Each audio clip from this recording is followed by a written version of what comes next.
This is the voice of the New York Football Giants, Bob Papa, and you are listening to the best throughout Europe, the Big Blue UK and Ireland podcast.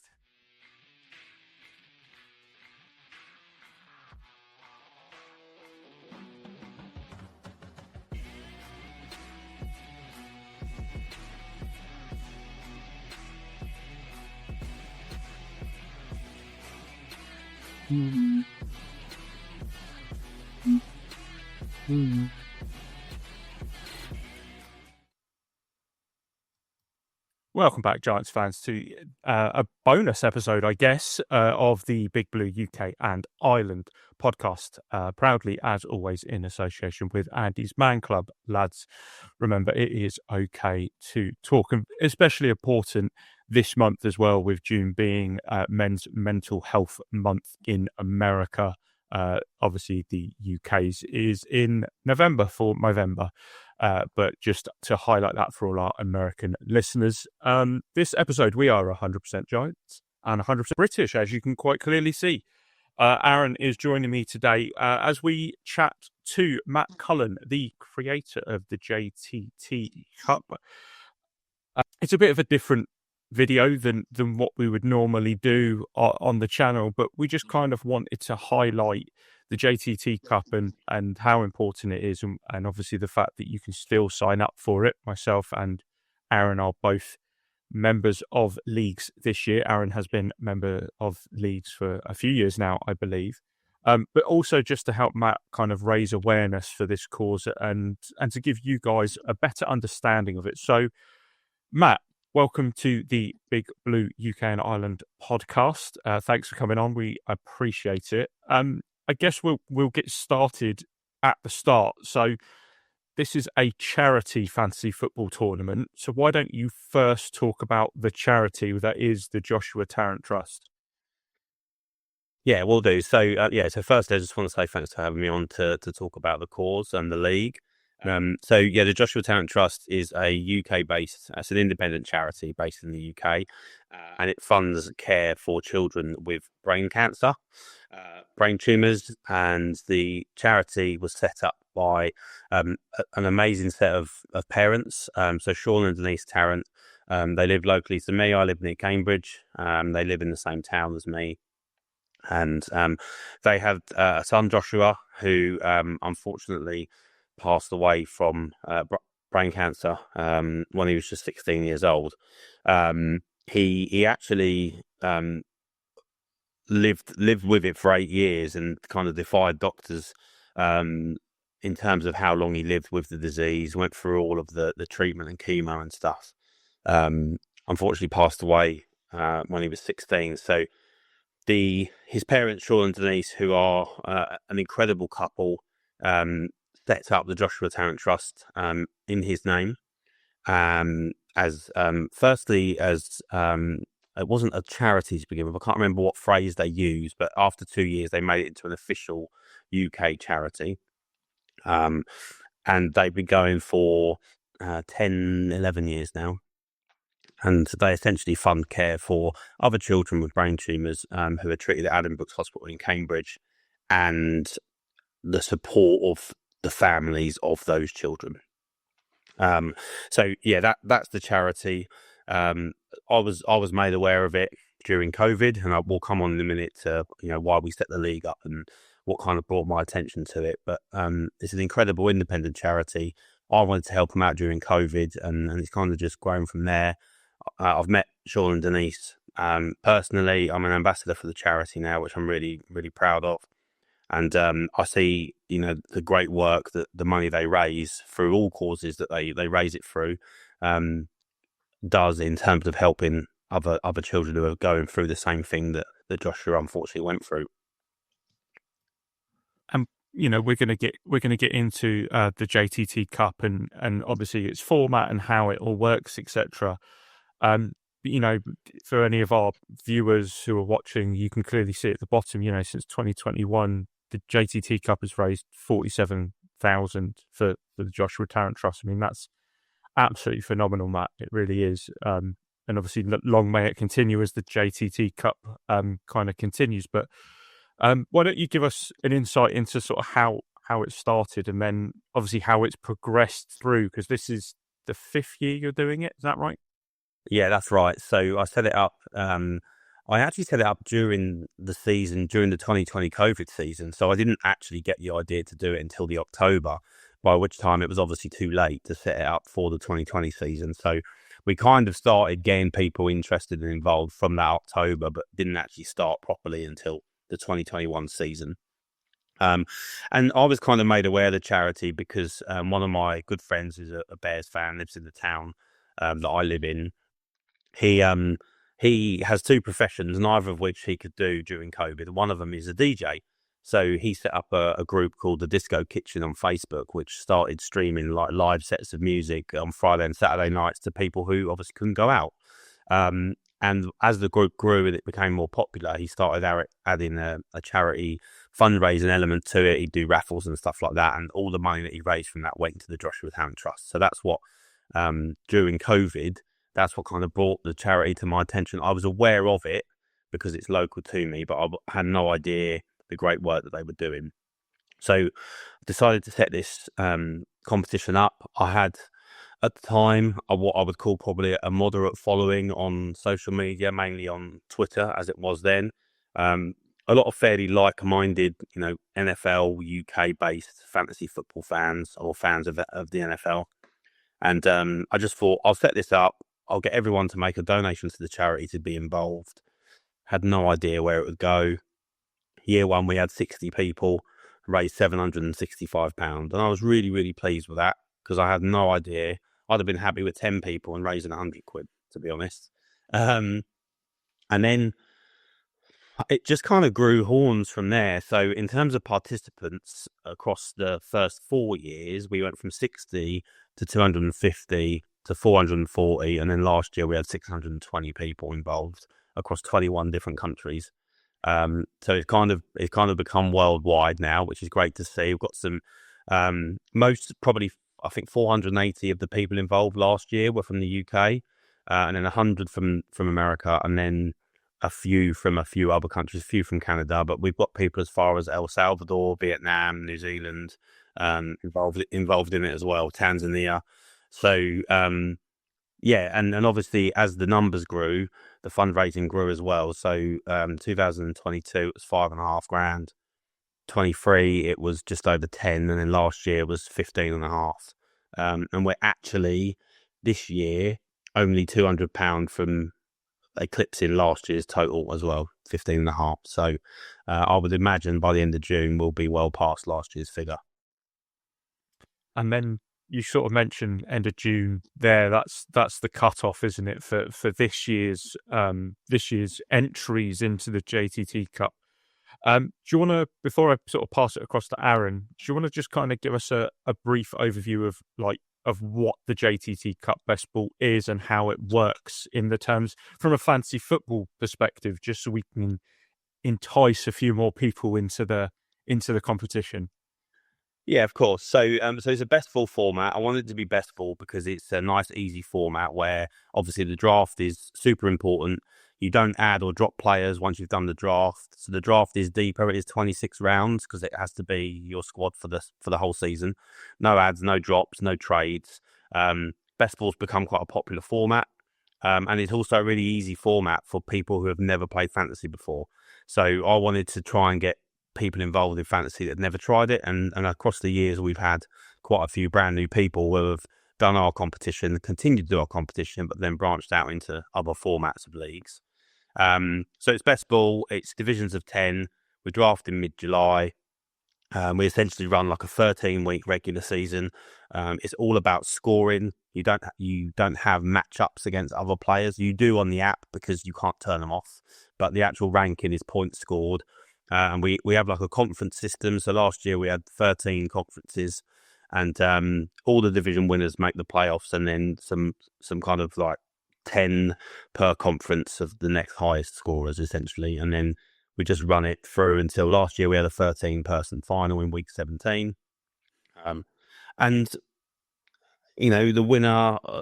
It's a big competition now, so there is I'd like to think a little bit of prestige attached to it. You do win a place. The winner gets a place in the following year's Scott Fish Bowl, which is the largest charity, or the largest fantasy competition in the world. And like I say, it's a really easy format to play. So even if you're listening and you've not done fantasy football before, we play it on Sleeper. It's a really easy app to use. You should come and get involved. You're supporting a great cause, and it might give you the fantasy bug that so many people have picked up over the years. And one of those people who picked up the fantasy bug is obviously the prestigious newest member of our fine podcast, but a seasoned member of the JTT Cup. Aaron, how many years have you now been doing it? And just give us a roundup of how you've done and how you found it from obviously a fan perspective. Yeah, it's great. And Matt, thanks for coming and joining us. And all the credit to you for this competition and the charity donations. It really is fantastic. And best ball, like Matt says, it's kind of the lowest effort required to take part in fantasy football, and kind of is the most fun bit, right? You do the draft, right? So, and then don't have to worry about it for the rest of the season. It will be what it will be. Still really exciting jumping in the week in the chat, talking about your players. So I've done it the last 2 seasons, and obviously in for this season. And in my first season, I had the highest total of everyone in the regular season. What does that get you, Matt? A hug when I see you in July. Yeah, a long overdue hug. But it doesn't mean anything when you lose the next week in the first round of the playoffs and go out. So it really is. It gets you to win your division. But then if your squad is suffering from injuries, replacements all through the season, got to think about that when you draft. You can have a dud week in the playoffs and miss the cut line all out. So it really is a tough competition. But when you draft, you do have to think about, well, who are my players playing in weeks 14, 15, 16 to really give myself a chance over the line. The other advantage is draft in July. So it's kind of good fun practice before you start drafting your sit-start leagues. It's a little bit of ordered best ball. You might pick a more risky player, because a risky player that, let's take a Jalen Hyatt for the Giants, right? We know he had that 1 week against Carolina and Germany where he was our main part of the offense. That week he would have made some starting lineups, but you would never have started him in a sit-start league. But that week he would have cracked your best ball lineup and maybe given you the points to help push your total over the line. So it really does change the type of players that you draft. And the other thing about the league is you're paired with a nice group of people to chat through all weeks. Not every league is as chatty as others, but when Matt decides to put you in a league, that's last season's theme was at bands, and I was put in the Eagles division because I'm a Giants fan. So Matt does have a good sense of humor, and I think everyone in the league was a NFC East fan. So obviously that caused some nice chats going away, and yeah, of course. I was obviously the Eagles' lucky charm in the real NFL by being in that league last season. And I didn't do very well in the JTT Cup myself, but obviously the Eagles brought home a Lombardi, right?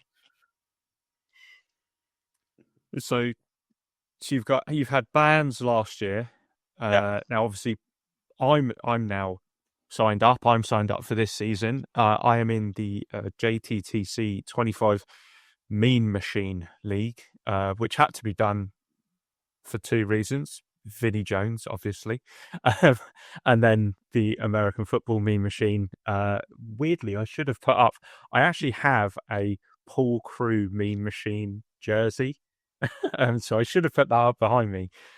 So obviously, sports films is the theme this year. Was the theme something that came from the start, or has that evolved as more and more people have come up and you've had to think of league names essentially? Yeah, so it has evolved. So year 1, we had a pirate theme because the Bucks had won the Super Bowl the previous year. And obviously coming up with 6 pirates for 6 divisions wasn't that hard. In the second year, we did like a regional theme. So everyone actually sent me their nearest town or city that they live in, and we grouped people together by regions. So the town I live in, we had 10 people just from my town. So we were all one division. The worldwide piece was a bit harder. We had like an international division. But most of it was, and what was really nice about that actually, so my son is now 10, so he would have been 7 then. And I remember we brought a big old map of the UK and we got a load of pins, put it on a board, and we put pins into every town so we could then put elastic bands around groups of 10 to spot people in their divisions. It was quite a nice afternoon, you know.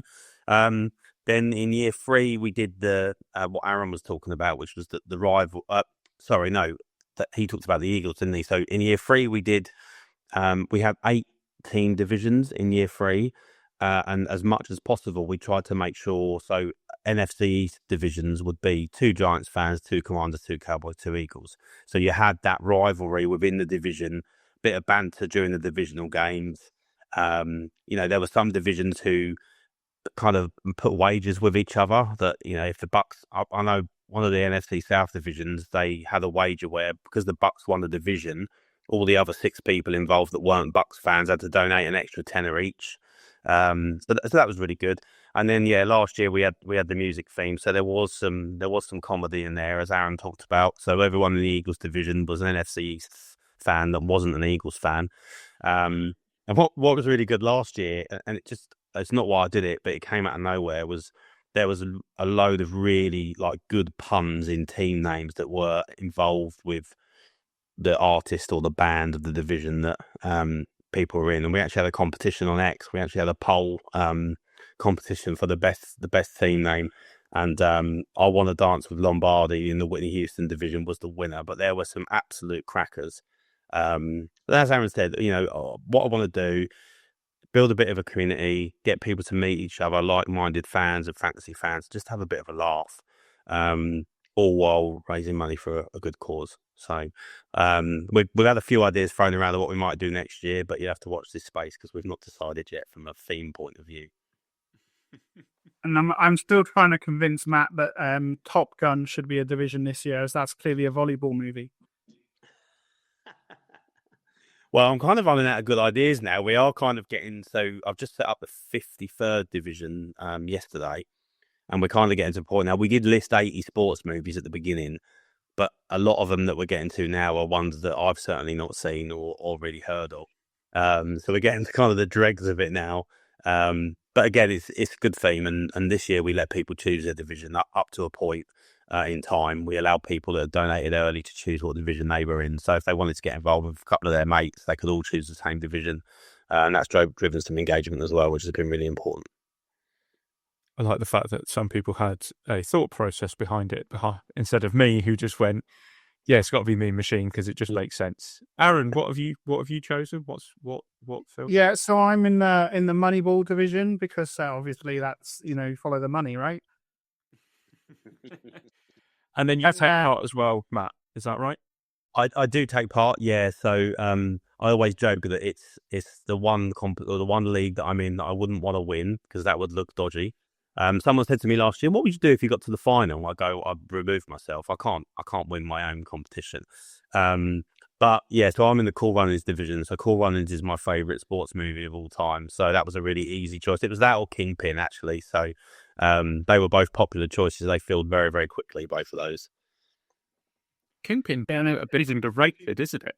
Yeah, Bit underrated still. Yeah, I actually I had a day of work a couple of weeks ago, and I spent 2 hours just doing a bit of admin on the Google Sheet and stuff where all the sign-ups come into, and just stuck Kingpin on TV while I was doing it. So forgot how great of a movie that is.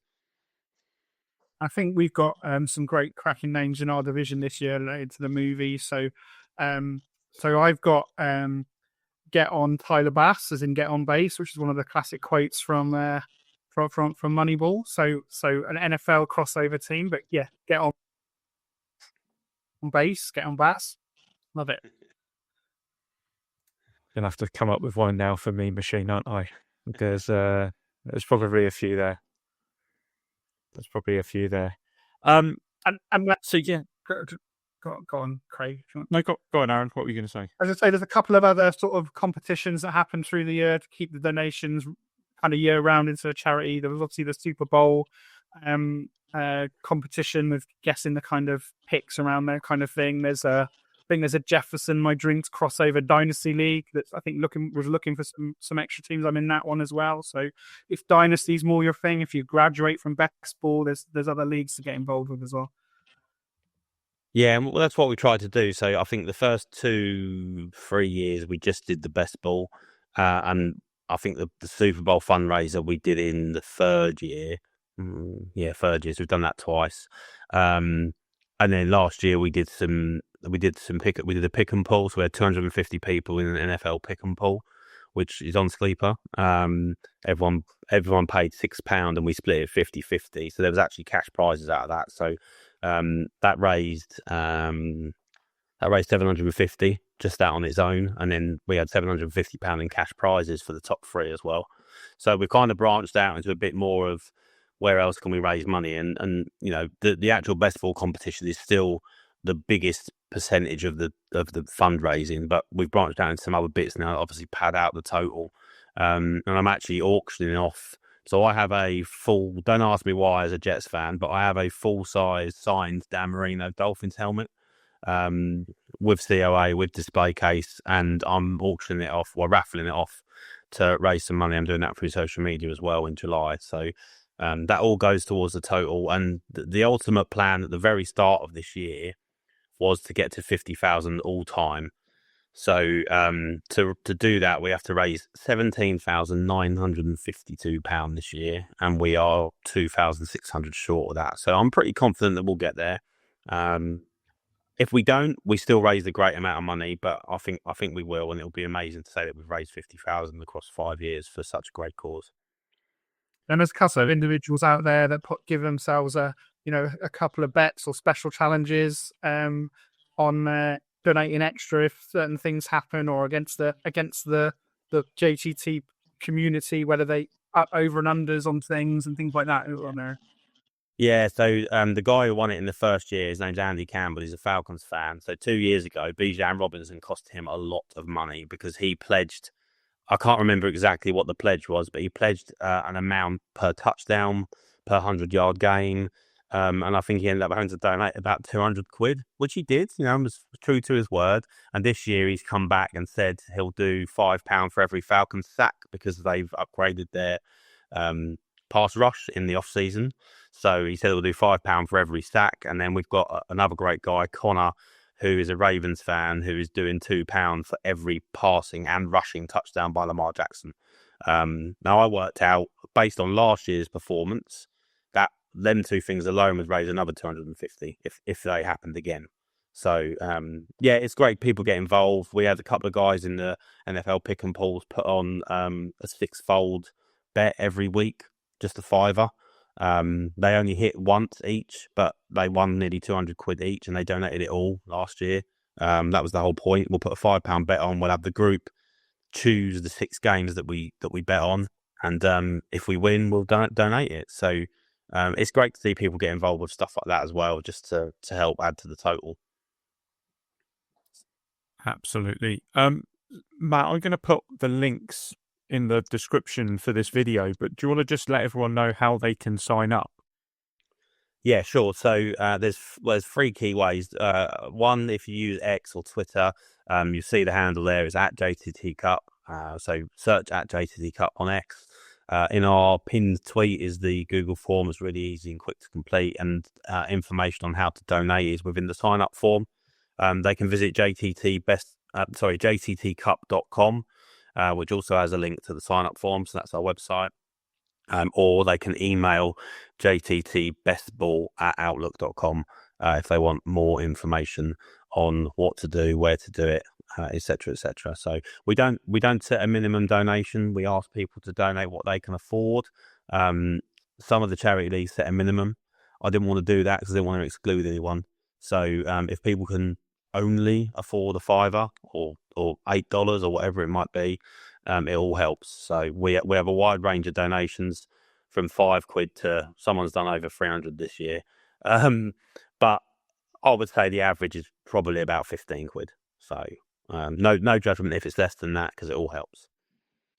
Yeah, I think I had a win on Fantasy Game Day in November last year, and I think I donated straight away from that. winning my clients. Yeah, that was like, yeah. I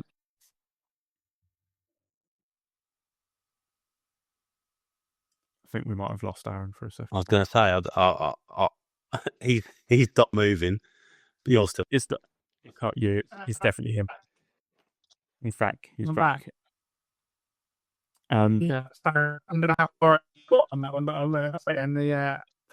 I won on fantasy game day and immediately went with me winnings and put my donation in for the cup this year. So took my prize and went, yeah, that's it. I'm in on the JTT Cup one more year.